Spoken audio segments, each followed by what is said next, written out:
안녕하세요. 요즘 학폭 허소연 변호사입니다.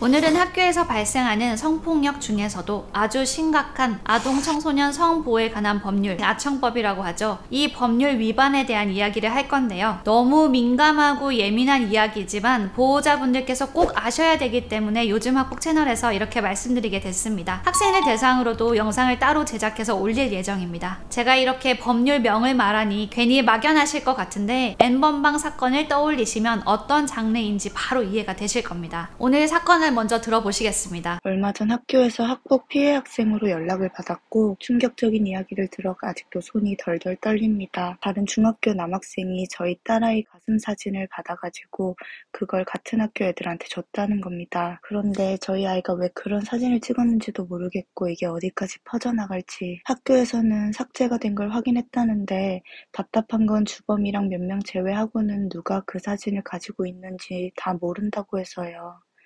도대체 어떻게 해야 할까요? 경찰서에서도 피해자 조사를 받자고 하시는데 뭐가 어떻게 되어가는지 모르겠고. 제가 이 상담 내용을 전달받고 긴급한 사안이라서 바로 연락을 드렸습니다. 지금 영상 시청하시는 분들 잘 들으시길 바랍니다. 피해 학생과 대면해서 이 사건에 대해서 먼저 정리를 해봤습니다. 어머니가 아시는 내용으로는 수사기관 조사나 학교 조사에 제대로 협조할 수가 없었기 때문입니다. 학생을 만나서 얘기를 나눠보니 남학생과는 잘 알지 못하는 사이인데 학폭 가해자로 처분을 받은 사실을 주변에 알리겠다고 협박을 하면서 신체 사진을 어떤 식으로 찍어서 카카오톡으로 보내주면 그러한 사실을 함구해 주겠다고 한 겁니다. 한 장을 찍어서 보냈는데 일주일 뒤에 또 연락이 와서 한 장을 더 요구했고 그래서 또 어쩔 수 없이 보내줬다는 겁니다. 다행히 이 사건은 가해 학생으로부터 이 사진을 받은 여러 학생들 중 한 명이 보호자한테 말을 하면서 수면 위로 드러났는데요. 이러한 사건은 학교에서 바로 수사기관에 신고하게 되어 있어서 피해자가 원하든 원하지 않든 경찰 조사까지 같이 진행된다고요. 학교에서는 가해 학생들이 누구에게 이 사진을 배포했는지 확인에 들어갔고 그 사진을 받은 학생들이 누구에게 다시 유포를 했는지 확인을 하고 있는 중이라고 했습니다. 지금 이 사진이 계속해서 퍼져나가는데 피해 학생과 보호자가 가장 공포스러워했던 것은 온라인상에 무차별적으로 배포되는 것이었습니다. 이런 사건의 경우 어떻게 대처해야 되는지 순서대로 말씀을 드리겠습니다. 첫째,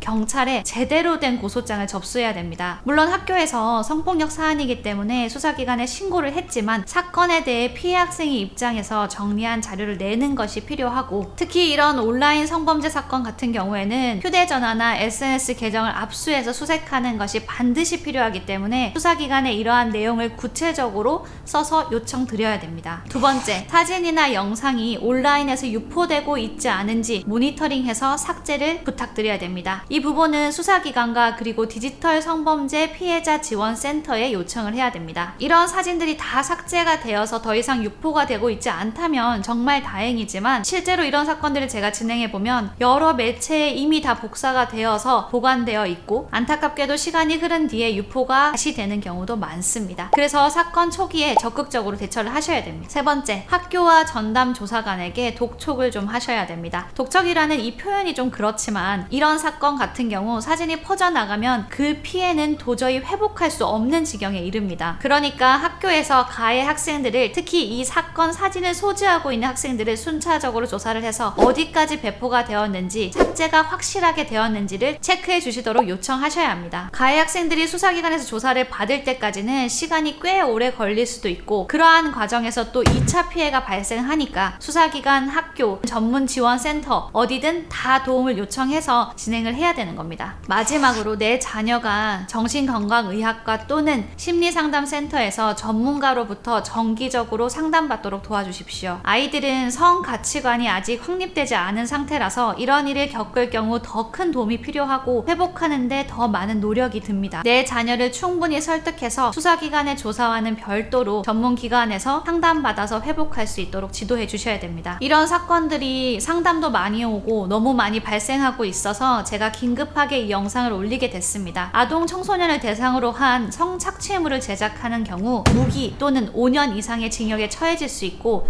단순히 소지하거나 시청하는 것만으로도 1년 이상의 유기징역이 가능하니 내 자녀가 사건에 연루되었다면 바로 수사기관에 협조를 하셔야 됩니다. 이렇게 성착취물을 제작한, 협박한 그 친구는 물론이고 단순히 그런 사진을 유포하거나 소지만 해도 아까 제가 말씀드린 것처럼 1년 이상의 징역을 받을 수 있기 때문에 단순한 소년 사건으로 끝나지 않을 가능성이 매우 높습니다. 마지막으로 가해 학생의 보호자분들께서는 자녀를 같이 키우는 입장에서 부디 그런 영상이나 사진이 수사기관의 도움 아래 완전하게 삭제될 수 있도록 도와주시기를 제가 부탁드리겠습니다. 오늘 좀 어렵고 민감한 주제를 다뤘는데 보호자분들께서 이 영상 보시고 적극적으로 대처하시기를 바라겠습니다. 영상 보시고 궁금한 점 있으면 언제나 편하게 댓글이나 전화로 연락 주십시오. 친절하게 답변 드리겠습니다. 학폭 상담은 허소연. 다음에 또 만나요.